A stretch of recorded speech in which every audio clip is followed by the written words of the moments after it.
Assalamualaikum warahmatullahi wabarakatuh. Waalaikumsalam warahmatullahi wabarakatuh. Alhamdulillahi hamdan syukran lillah. Salatan wa salaman ala nabiyillah Sayyidi Rasulullah Muhammad ibn Abdullah wa ala alihi wa sahbihi wa mawala wa ba'du. Faqala Allah Ta'ala fi kitabihil karim, a'udzu billahi minasy syaithanir rajim. Bismillahirrahmanirrahim. Syahidallahu annahu la ilaha illa huwa wal malaikatu ulul ilmi qa'iman bil qist. Al-ayat. Alhamdulillah, pada kesempatan kali ini kembali menyapa dengan saya A'amah Abdi Ahmad Maulana Hamzah, kalau disingkat dari A'amah, bukan A'amah gitu ya. Tapi alhamdulillah kita bisa berjumpa kembali, tentunya dengan semata-mata karena dan rahmat Allah Subhanahu wa Ta'ala. Salawat salam terlimpah tercurah kepada junjungan kita Habibina Mustafa, Rasul sang baginda, insan pilihan teladan sepanjang zaman, Nabiina Sayyidina wa Habibina wa Maulana Muhammad Sallallahu Alaihi Wasallam, kepada keluarga dan sahabat-sahabatnya, tabi'in dan kepada segenap umatnya, mudah-mudahan termasuk kita di dalamnya. Jalan berliku setiap manusia, ada siang, ada malam, ada bahagia, ada sedih, kadang ada beruntung, kadang merugi, ada sehat, ada sakit, ada kalanya sedang jos, kadang lempeng. Inilah dinamika kehidupan yang memang pasti dan akan terus seperti itu adanya. Karena bergantinya siang dan malam, sebagaimana bergantinya antara laki-laki dan perempuan, bergantinya antara sadar dan tidak, antara iman dan kembali kepada kekufuran, antara naik dan turunnya kembali keimanan, itu ternyata dinamika dalam kehidupan manusia. Beragam aneka warna manusia itu mengingatkan kita kembali bahwa setiap yang Allah cipta, setiap yang Allah buat, semuanya adalah ujian, dan tinggal bagaimana kita bisa mendapati hidayah Allah Subhanahu wa Ta'ala. By the way, ngomong-ngomong masalah hidayah, ini di samping saya, samping AA, sudah ada sahabat kita yang sekarang bukan saja beliau mendapat hidayah, tapi juga mudah-mudahan menjadi asbab teman-teman dan rekan-rekan sahabat muda sebaya usianya mendapati hidayah dari Allah Subhanahu wa Ta'ala dengan kebangkitan semangatnya, dengan kemudahannya, dengan semangat beliau dalam rangka berkiprah, bersolawat, mengibarkan panji-panji dakwah Islamiyah yang insya Allah nanti kita jauh lebih penting akan kita dengarkan cerita atau kisah dari beliau. Siapa? Ustaz Taufik ya? Taufik. Taufik. Akhirnya billah, menjadi bisa bilang kata Allah ini Taufik sekarang selain aktif pengajian-pengajian juga beliau punya bahkan untuk membina kehidupan yang lebih baik dengan teman-temannya, itu mendirikan sebuah waralaba atau kuliner yang bergerak dalam bidang makanan dan sarapan, dan itu semua adalah dalam rangka berdaya dan berhasil guna demi manfaat untuk diri dan keluarganya. Itu ini yang sangat baik. Semuanya kita sapa dulu. Assalamualaikum. Waalaikumsalam. Alhamdulillah ya.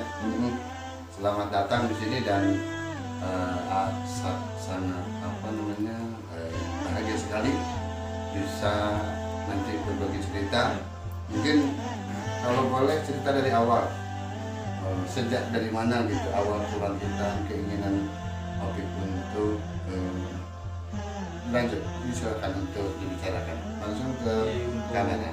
Untuk awal kebangkitan sih ya belum lama sih ya, jadi baru beberapa bulan atau beberapa tahun ke belakang. Ya kembali lagi mungkin dari asbab hidayah atau apa, jadi tergali dari keresahan kita selama menjalani seharian kerja kerja terus mentok males masalah ya, dari keresahan itu timbul keinginan untuk lebih baik lagi, untuk bisa ya saling, intinya di lingkungan pertemanan dulu yang kecil gitu. Mudah-mudahan suatu saat bisa lebih baik lagi, bisa ke hal yang lebih luas lagi. Terus keresahan itu timbul akibat mungkin karena maaf kenakalan atau apa, dan di usia berapa saat itu, saat Opik merasakan kenakalan yang mungkin bisa menjadi pelajaran bagi teman-teman kita. Kalau untuk kenakalan sendiri ya semenjak sekolah ya namanya Sekolah mana nih? Sekolah SD? Sekolah SMP. Oke. Menjelang SMP kita memang udah terbiasa jauh dari orang tua, yang mungkin ya bisa dibilangnya ya bisa jadi broken home. Oke. Dan kurangnya Perhatian dari orang pendidikan. tua, kurangnya kasih sayang, jadi larinya ke hal-hal yang negatif. Dari sana terjerumus pergaulan, ya nongkrong, coba-coba ngerokok, akhirnya jatuh ke miras dan narkoba juga. Dalam menahan narkoba pernah ya? Pernah. Ya. Itu waktu tinggal di mana? Karena katanya Opik pernah tinggal di Bandung, Ya betul. pernah juga tinggal di Depok, dan sekarang tinggal di Bogor ya. Bogor. Saat-saat di mana saya itu merasakan Opik, oh gue begitu amat gitu, dan merasakan enjoy dengan dunia gemerlap, dunia yang jauh dari orang tua dan dari lingkungan itu pada saat di Bandung. Pada saat di Bandung juga untuk mengenal di hal-hal yang berkaitan dengan miras, dengan narkoba itu sejak SMP udah mengenal, jadi udah coba-coba minum, pakai obat gitu. Udah dari SMP masih di Bandung. Dan setelah pindah ke Bogor pun sebelum ada pekerjaan ya sempat ke jalan ngamen gitu. Iya. Bersatu di komunitas punk, mengenal ya komunitas punk. Seberapa tinggi apa pengalaman ketika di Bandung yang mungkin banal-banal tingkat basic mungkin ya, dengan di Bogor yang barunya sudah agak intermediate mungkin, atau udah agak pertengahan, Iya. Gimana itu? Oh ya, untuk di Bandung sih mungkin karena usia juga belum terlalu ini ya, jadi masih tahap istilahnya ya coba-coba, masih Cabe-cabean lah. ya masih mencari tahu, masih dalam tahap mencari jati diri, pengen kita usia muda pengen diakui oleh halayak Ya, luas, betul. mencari eksistensi diri. Mencari jati diri Iya. lah. Nah setelah dia untuk-untuknya tahu hal-hal negatif secara luas, ya pas saya pindah ke Bogor lebih negatif dalam artian jadi bukan cuma minum cuma pakai, jadi tahu seluk beluknya gitu. Waduh, sampai mungkin pernah berjual beli, berinteraksi atau bernegosiasi juga. Kalau untuk hal itu ya pernah lah terjerumus ke lingkaran itu. Oke. Pernah merasakan sampai capeknya dan merasa takut, was-was, paranoid, dikejar-kejar aparat atau bagaimana? Kalau untuk hal itu sih sempat sih, cuman nggak begitu paranoid atau bagaimana. Soalnya kan kita kalau biasanya kalau hal begitu narkoba kan beda, apa yang dipakai beda juga dengan apa dampak efeknya. Apa namanya sanksinya Ya, ya? kalau misalnya obat-obatan dia kan lebih ke Berani apa membunuh? ya kalau beda jenis obatnya juga sih. Jadi ada yang slow diajak ngobrol nggak nyambung, ada yang galak, terus ada yang ya beda-beda ya. Oke, tapi cerita tentang efeknya bukan berarti sedang berbicara supaya teman-teman mencoba ya, kan belum mencoba nggak bisa. Jadi gini, hal seperti itu berapa lama di saat enjoy, nge-fly atau mungkin main-main nongkrong-nongkrong yang tiba di titik mana gitu kan, Taufik sampai akhirnya berubah dan berusaha untuk mendekati tempat-tempat di mana dulunya juga Opik katanya waktu dulu juga sempat pesantren. Iya betul, alhamdullah Pak dulu dari tahun 2006 sampai 2010 pesantren di Bandung.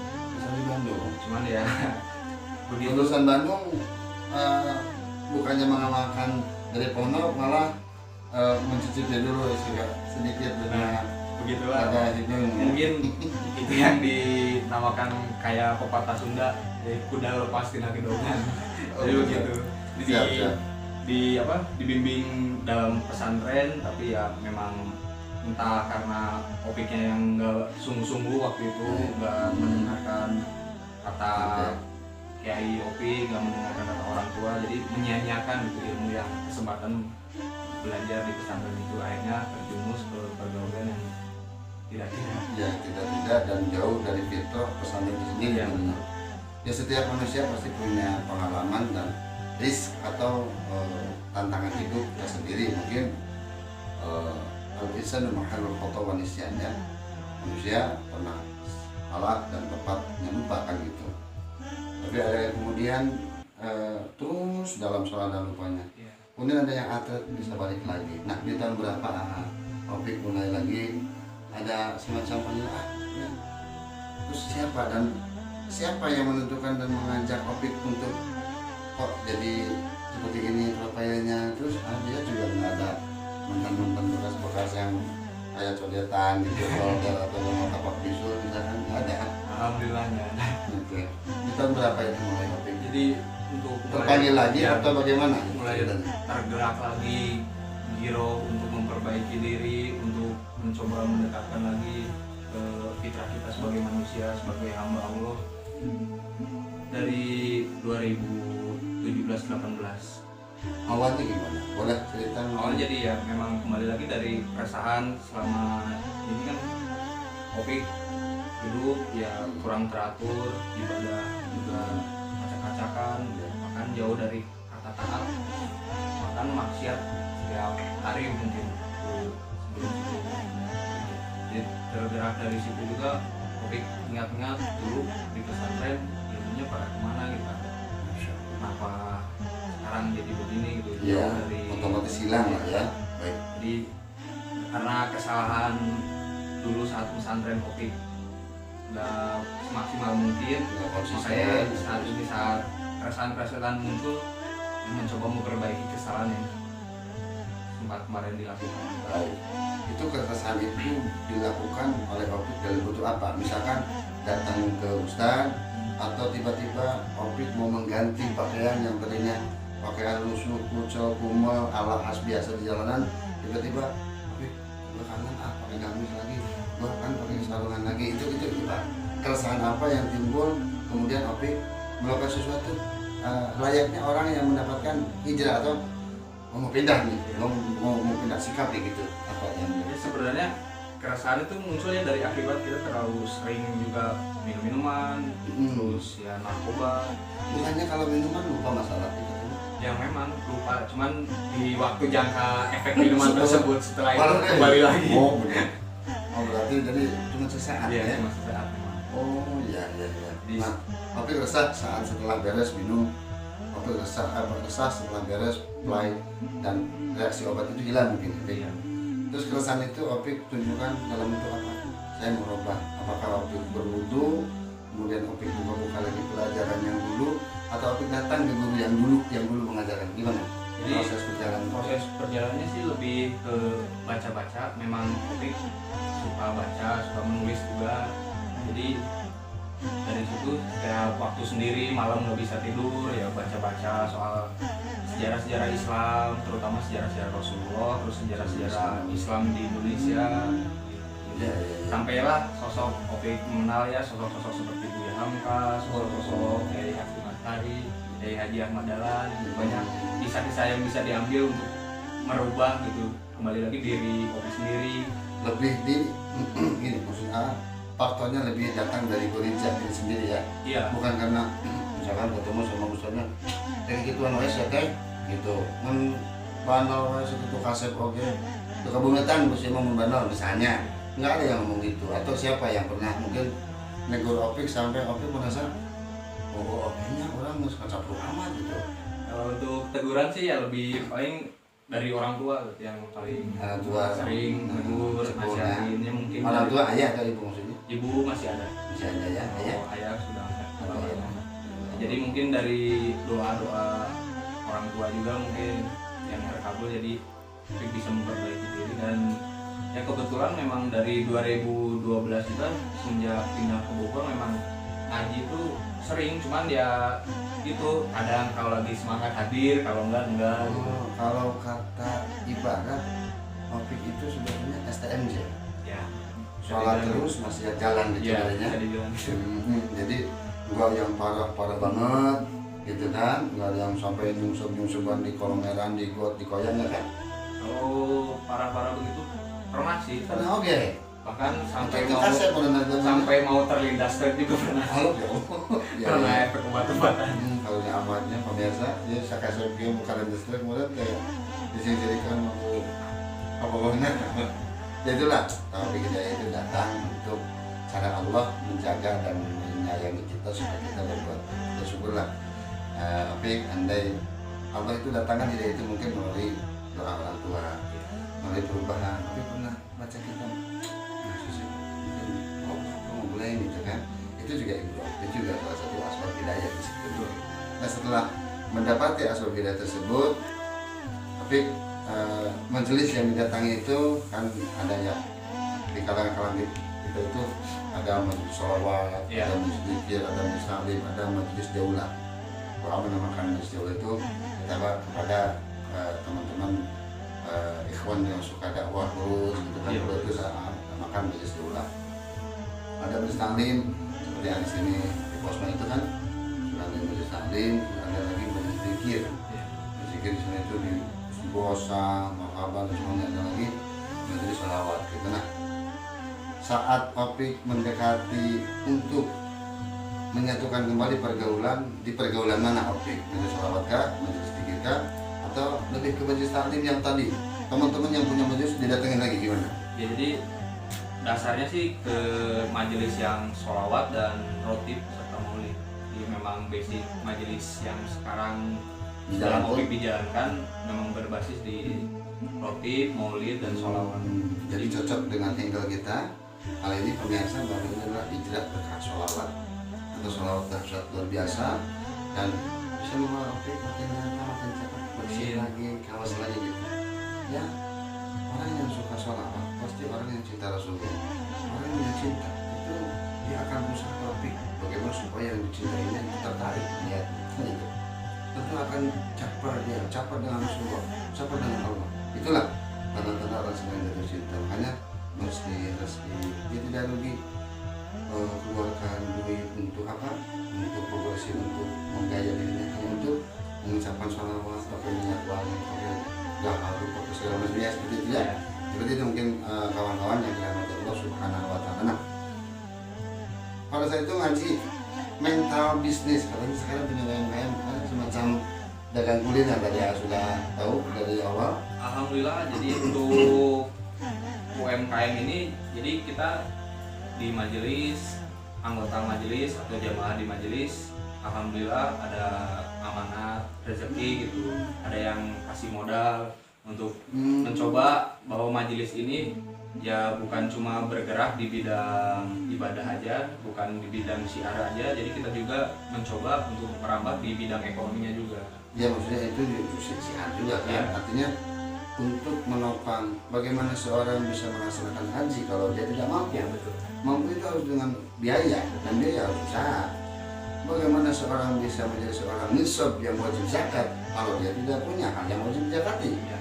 Jadi ini adalah syiar juga sebetulnya. Itu sebuah bagian daripada syiar kita untuk ini loh, muslim itu harus punya usaha, muslim yang itu harus punya disiplin. Bahkan kalau bisa usahanya itu dibangun dalam sebuah bentuk yang bisa menguntungkan dan bisa memberikan peluang kepada orang banyak kan gitu. Jadi seperti itu yang dibangun. Ya untuk ide-ide insya Allah ya kita sambil bertahap ada ide untuk ke sana. Jadi dari omset pun kita, jadi yang bergerak bukan cuma kopi aja, jadi kan satu majelis itu semua. Iya. Jadi kita Berapa orang kira-kira? kira-kira bisa 20-an untuk anak-anak yang sekarang Itu aktif di majelis. Segmennya itu makanan atau mungkin mainan atau mungkin peralatan-peralatan rumah tangga atau apa itu? Jadi untuk saat ini, jadi konten yang kita jual di UMKM baru merambah di dunia kuliner, ada makanan sama minuman. Makanan untuk pemirsa ya sekalian ya itulah jangan apa-apa kan jadi buat kemajuannya itu apa namanya Ya, makanan? jadi untuk yang jamaah-jamaah di daerah Bogor bisa mampir juga ke KKN majelis kita. Untuk makanannya ada nasi uduk dan nasi liwet ujang rambo, ada di Jalan Cilet sama di Jembatan Merah. Dan untuk minumannya minuman bubble dan lain-lain ada di Jalan Pulau Empang. Namanya Gemes Indonesia. Nah, itu good pemirsa, dan itu gratis masuknya, bayar setelah DS. Oke, jadi udah pasti lah ya namanya masuk tenang aja, mau dipungut biaya apapun ya, ya nggak bakal, tapi setelah beres makan ini bayar. Seperti itu ya. Oke, ya supaya ya saling tahu bahwa namanya jual beli pun dalam Islam tidak dilarang, maka itu yang harus baik. Sepanjang itu malah usaha yang sangat ditunjang dan disuruh diperintahkan dicontohkan oleh baginda Rasulullah Sallallahu Alaihi Wasallam, berdagang sampai ke Syria, sampai ke Syam waktu itu kan dengan pamannya di usia 16 tahun. Alhamdulillah. Nah sekarang yang sudah berjalan itu sudah berapa tahun berjalan itu atau sudah berapa bulan? Untuk majelisnya sendiri ya? Bukan, untuk kuliner itu. Oh, untuk kuliner baru kan belum sampai 1 bulan, baru bulan-bulan ini. Jadi Iya. semenjak sebenarnya ide tuh datang sebelum adanya pandemi ini, mas baru terlaksana bulan-bulan ini. Jadi baru Karena mau ada- jalan 1 bulan. Oke, paham. Jadi waktu pandemi mah masih digodok dalam Iya. sebuah ide, masih digodok dalam sebuah rancangan. Setelah lepas pandemi, orang sudah boleh lagi keluar dan belanja, dimulailah itu. Dimulai. Alhamdulillah. Next ke depan mungkin ada usaha apa lagi yang mau dirintis selain kuliner? Untuk apa tadi? Ada namanya kita marokil ubudiyah. Marokil ubudiyah itu artinya sesuatu yang mengundang untuk lebih mengasihkan kita dalam beribadah. Gimana sih supaya menciptakan sholat itu asik? Harus ditopang dengan usaha. Gimana sih supaya ngaji juga asik? Jadi semuanya yang kita jalankan asik. Itu harus dapat ditopang dengan ma'isyah. Apa ma'isyah? Adalah jalan usaha, jalan kasar, jalan ikhtiar. Nah, ma'isyah ke depan untuk majelisnya namanya Majelisnya namanya Majelis Tanzilur Rohmah. Tanzil Rahmah, pengundang turunnya rahmat pemirsa. Jadi Tanzil itu turun, rahmat itu untuk nama majelis sendiri itu amanat dari Habib Ahmad kalau nggak salah. Di majelis kan ada ustadznya, Ustadz Herlan namanya. Jadi mengamanatkan untuk nama majelisnya diberi Tanzil Rahmah. itu diberi nama waktu tahun 2015. Untuk pengajiannya sudah ada dari 2012, cuma diberi namanya pas bulan Februari 2015. Tanzil Rahmah namanya. Itu di mana biasanya? Tempatnya di Jalan Pancasan, RT 1 RW 6 nomor 68. Mungkin yang dekat atau yang dekat merapat, yang jauh yang bisa ditempuh. Di sini di Pancasan tadi ya pengajiannya dipenuhi dengan anak-anak muda yang berkarakter dan berwirausaha serta punya kreativitas yang baik. Cocok untuk teman-teman yang selain daripada untuk membuka diri bertanya tentang agama, tapi insya Allah tidak akan melakukan yang pertama lagi. Coba subhanallah. Jadi seperti itulah kawan-kawanku. Ibaratnya sosok yang tadinya serba bisa melakukan semena-mena karena tidak ada aturan, sepulangnya sekembalinya kepada kebaikan ternyata asal dalam kebaikannya jelas, maka jaminan di hadapan Allah itu pasti. Wa may yujahidu fina lanahdiyannahum subulan. Barang siapa yang sungguh-sungguh di dalam jalanku, lanahdiyannahum, tenang, aku akan bimbing dia subulan, tetap dalam jalan itu. Kemudahan-kemudahan yang akan diberikan, dan tentunya siapapun yang menolong agama Allah, Allah akan tolong dan Allah dia.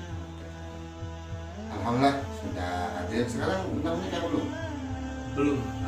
Belum ya. Jadi insya Allah tahun-tahun ini, pastilah, insya Allah. tahun ini. Ya, ini kalau cakep-cakep gini nggak nikah juga khawatir jadi sangat.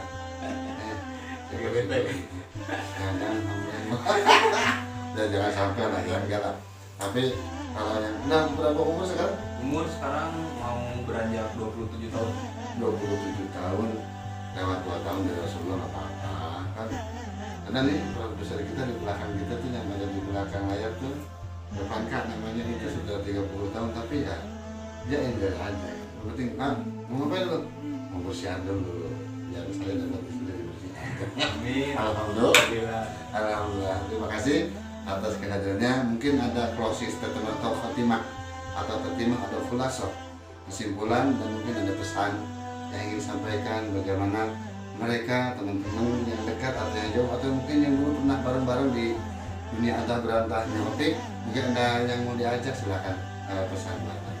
Ya, mungkin Dari salam juga nggak ya, apa-apa. statement dari saya untuk bukan mengajari atau untuk apa, cuma berbagi pengalaman dan berbagi ilmu sesuai dengan kapasitas saya, yang mengajak untuk teman-teman dimanapun berada untuk kembali ke pangkuan Islam, untuk kembali mempererat ukhuwah kita yang sekarang selama ini di Indonesia itu jelas itu terkotak-kotak, bukan cuma di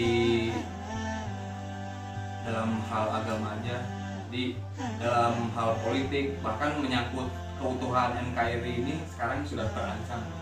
Nah, jadi mengajak kepada kawan-kawan semua untuk kembali lagi kita mengenal sejarah bangsa ini dimerdekakan oleh para ulama, oleh para santri.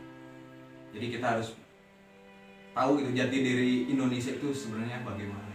Jadi agar kedepannya Indonesia itu benar-benar baldatun thayyibatun warabun ghafur. Amin ya rabbal alamin. Jadi pesan yang bisa tangkap dari topik ini, ya kepada sahabat-sahabat, jangan terlena dengan masa mudamu karena nanti sudah tua repot. Ada peribahasa yang mengatakan kelapa muda kupas-kupasin, kelapa tua tinggal batapnya. Masa muda lu habis-habisin, udah tua tinggal bongkoknya. Nah, jangan sampai udah bongkok baru ya Allah saya belum beragama. Nah, jangan sampai bisa. Mereka ini salah satu pilihan Allah yang dibuat oleh Allah, tidak menyesal nanti dari tuanya. Amin. Terima kasih, semoga kita mendapat manfaat. Kita bacakan dulu doa kifaratul majlis. Subhanakallahumma wa bihamdika asyhadu an la ilaha illa anta astaghfiruka wa atubu ilaik. Allahumma bi'ila qawmi tariq. Wassalamualaikum warahmatullahi wabarakatuh.